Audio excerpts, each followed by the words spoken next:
Hi, this is Ken now.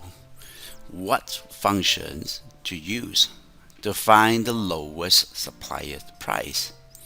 So we have the SQ item peanut butter, and we have three suppliers. All their prices right there. So how do you find the lowest? So you can use the eyes to look at it one by one. This one is there, okay, but if you have 1,000 items, then perhaps you want to use Excel function mint to help you find out that, oh, that's the tree, oh, that's the one, yeah. So I know that now it is located at this, and if I go up here, I can see this is supplier A. So if I go to here, let's just drag this down, and you can see that, well, again, for 4 ringgit 50 cents a one, maybe I change it to here 4 ringgit 30 cents. So it's now comes to here.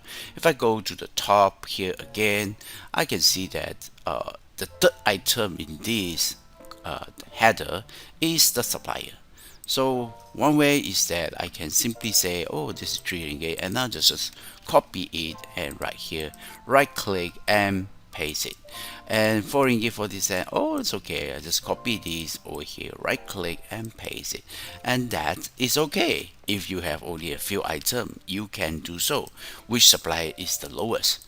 Now I know the lowest price, and I just go up and search for it and copy and paste. That is okay if you only have a few items.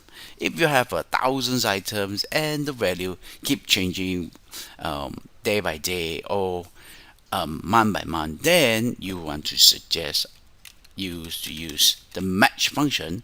The match function look at this item here and check on this range, and we want to know where does it located, which position does it located, and it give you the one. And we just drag this down, and you can see that it is on the third positions. Okay, so that is the match function. Okay, match.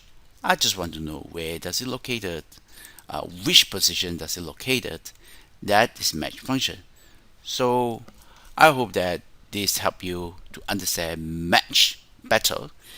In the next video, I talk about how to locate that supplier, and the idea is really just here. So take a guess.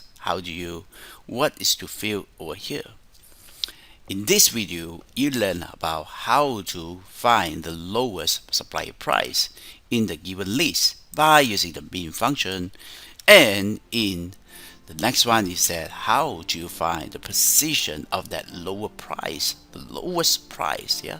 So using the match function, given the lowest price and the range that origin from there, we want to know where does it located.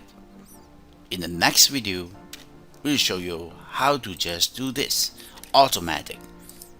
Right click, paste it. This is copy and paste, not automatic. So you want to change it to automatic. The hint is right here. Thanks for watching. God bless you. God bless Asia. I thank Jesus for giving me this ability to share.